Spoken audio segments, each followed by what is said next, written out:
Hi, you're looking in on a foreigner living in the Philippines. This is Beth, the wife of Terence, a foreigner who lives in the Hilltop community here in the Philippines. So hope you're going to like, comment, and subscribe on our YouTube channel. Enjoy and God bless!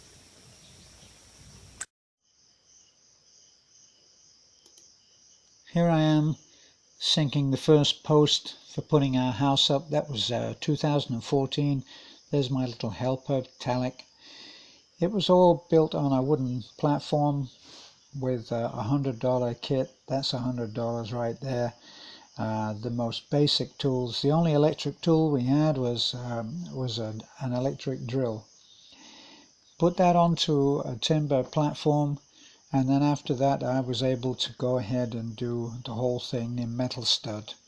A lot of people said that couldn't be done. I don't think it has been done quite like this, but I was able to lift everything myself. I'm not Arnold Schwarzenegger, so things have to be light. Some of the pieces were heavy. Some of the beams that I made were heavy because they were 4 times. That was 4 pieces of metal stud.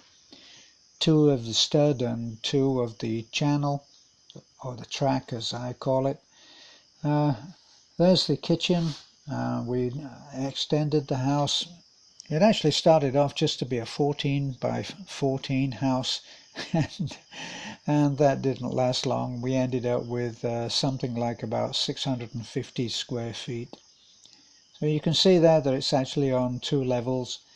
There's a mezzanine floor that we get to from the inside. I built a staircase. First staircase was an aborted effort. Tried to do it in the material that we had, which was coconut, and the coconut really wasn't that good. It kept powdering, so I ended up throwing away the coconut and I built the rest, the new staircase, in marine ply. I was able to get that delivered by my brother-in-law with his carabao and sled, and that was virtually the only difficult material that had to be done. There's Beth and I standing on the half-finished house. These are the beams going in on this right now. You can see actually that we had a bamboo strip floor at first. That's still there, but we put marine ply on top.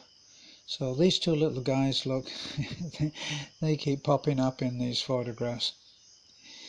At one point we got caught when we were very early in the construction. We got caught on the outskirts of a monsoon. Very high wind, and the structure started to lean slightly.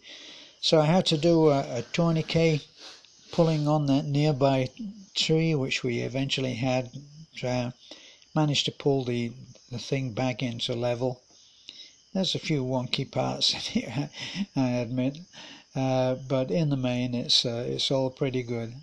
You can see there the mezzanine floor. That's where our bedroom is. Got windows in.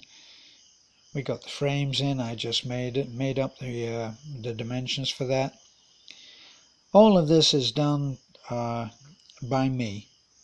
I had a little help at the beginning to put up kind of like shaker style, where they have a barn raising.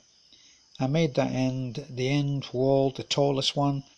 I made that up, and then we actually held it up, and my brother-in-law, mother-in-law, and my wife held the thing straight while I put it and secured it. We all around the lower part, it's all done in it's all reinforced with sheet metal in aluminum.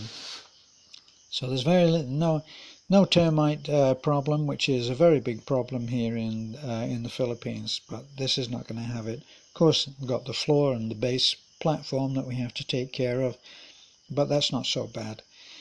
You can see on some of the shots that we have tarpaulin up. That was to try to keep the floor dry. That helped. There's a shot of the house there. Now, I made the whole thing without any scaffolding. That was a bit scary at times. I'm not great on heights. Got my brother-in-law to make up that bamboo step.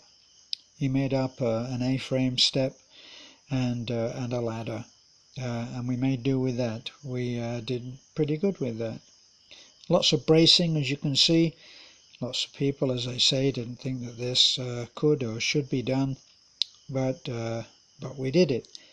There's a shot of the only work that I didn't do myself is to the outside. My brother-in-law's put those towers up for the water containers. Now on the outside you see red and green cladding. We searched around for cladding. Most people have concrete houses, so everything is rendered on the outside. So we were looking for something that was reasonably priced. We decided we would do it in roofing sheet. Did the bottom half vertical and the top half is horizontal. That meant that we had to have a joining piece that would be in between. I designed that up, took a sample down which I made of metal, and I took that to Ambicon in Taffy, and my friend Edgar, and actually fabricated all of that white cladding for me at a very reasonable price. In fact, it would have been really much harder to do this house if it hadn't been for him. You can see some long shots of the house showing it. It's kind of like a 3-layer house. Much work to be done still. Lots of cladding to go on. Lots of the end pieces have to go on, the moulding. But we're doing the best we can. Hope you've enjoyed this. Please look in on our page on Facebook, and also on our YouTube videos, which we're posting very soon, about the interior of the house, for which I did all of the cabinet work, and still only on a few $100 now for the tools. Look forward to you enjoying our videos. Please like, comment, and of course subscribe. Bye for now.